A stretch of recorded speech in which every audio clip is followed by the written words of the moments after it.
Hello YouTube, Edmard here with a Forza 5 video. Yep, this is me playing Forza 5 and we're going to be building a drift car, which is going to be a Infinity G Coupe, I think it's called. We changed the names of this car like in every game that it's been in so far, so forgive me if I got that wrong. But yeah, I'm basically going to be building this drift car and talking about general stuff like where I've been. I don't know.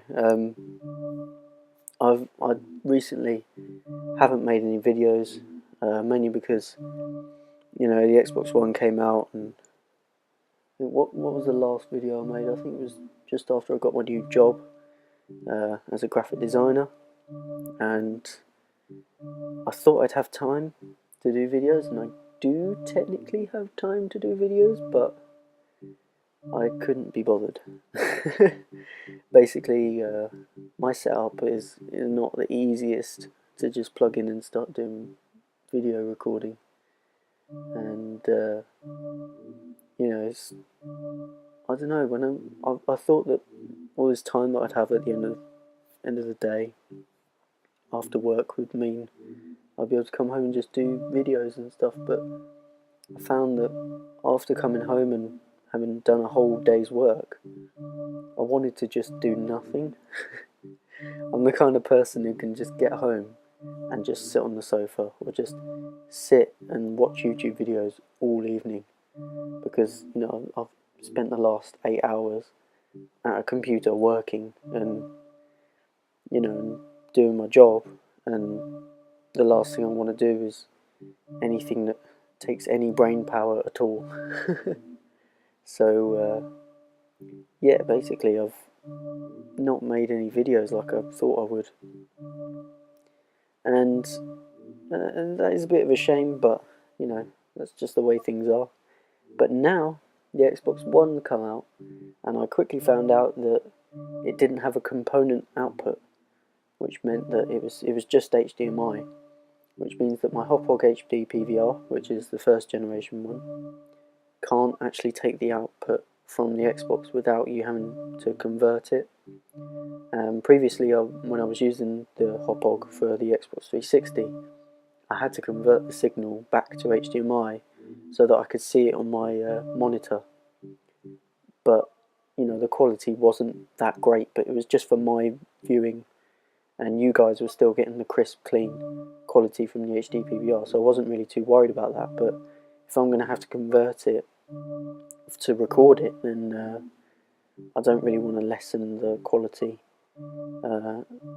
That's a step backwards, so I don't really want to do that on a new generation of console and stuff. So Christmas has been, and I've been paid since Christmas, so I now have the money to get myself an Elgato, so that's what I've done.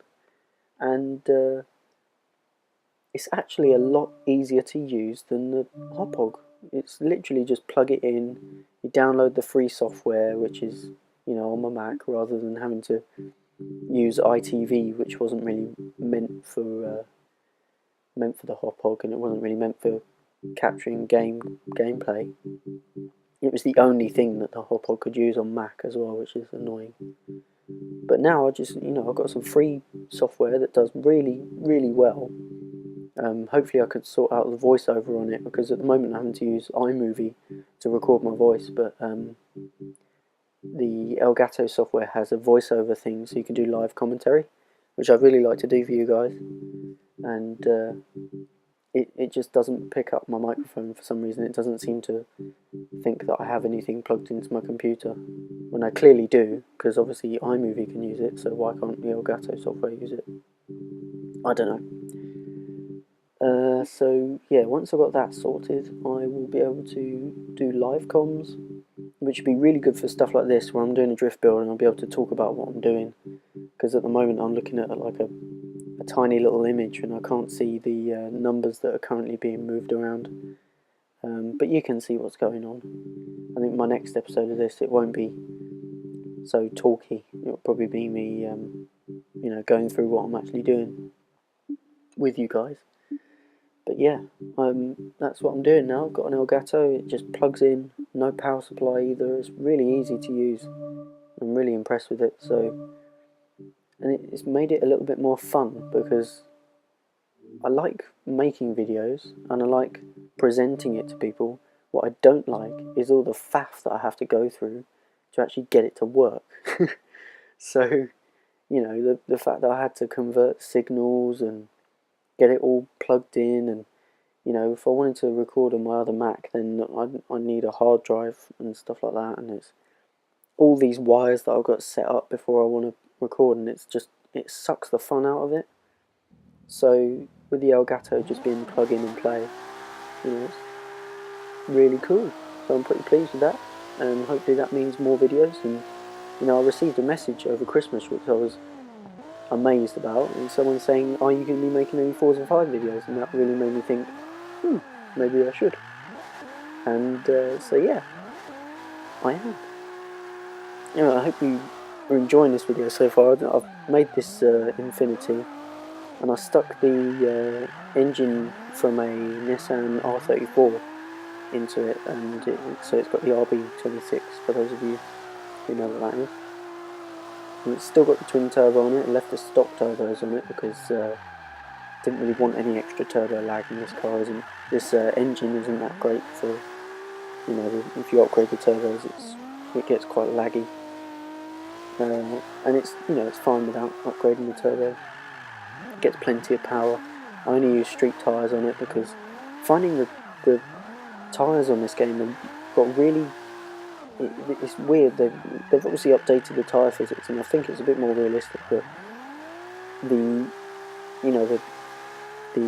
know how to call it. It's lateral when it's sideways. So the lateral grip is less when the tyres get really hot. So that means that when the tyres get overheated, your tyres are more likely to slide side to side.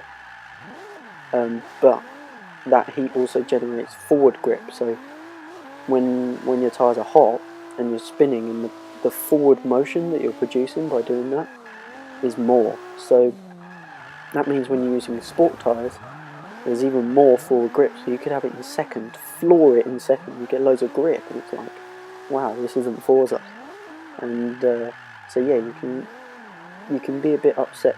The tyres can upset you a bit when you're using sport tyres, and I find street tyres are a bit more easy to manage. So slightly less horsepower, and street tyres seems the way to go for me personally. And it's worked out really well for this car. And if you want, guys, if you didn't really want to go through the video and look at all the numbers that I put in for the tune, because I did go through it quite quickly, it's actually on the, I guess it's not a storefront anymore, but if you want to search in the tune database, you can search my gamer tag, which is Edmard, EDMARD. It's the same spelling as my YouTube username, just without the 1 at the end. That's my gamer tag, and you'll be able to search that on the Forza database thing, and look me up, and you'll be able to find that tune on there. So if you're interested and you want to try this out for yourself, feel free. But yeah, I think we're coming towards the end of this now. I have no idea where I am on it, because iMovie is not informing me at all, so I'll probably cut myself off in a second. No, I think at the end of this run I'll probably stop the recording. But yeah, I hope you enjoyed the video, guys. More stuff for me to come. I'll do a few more drift builds and maybe take some suggestions if I get a few more views. And yeah, hope you enjoyed, and thanks for watching.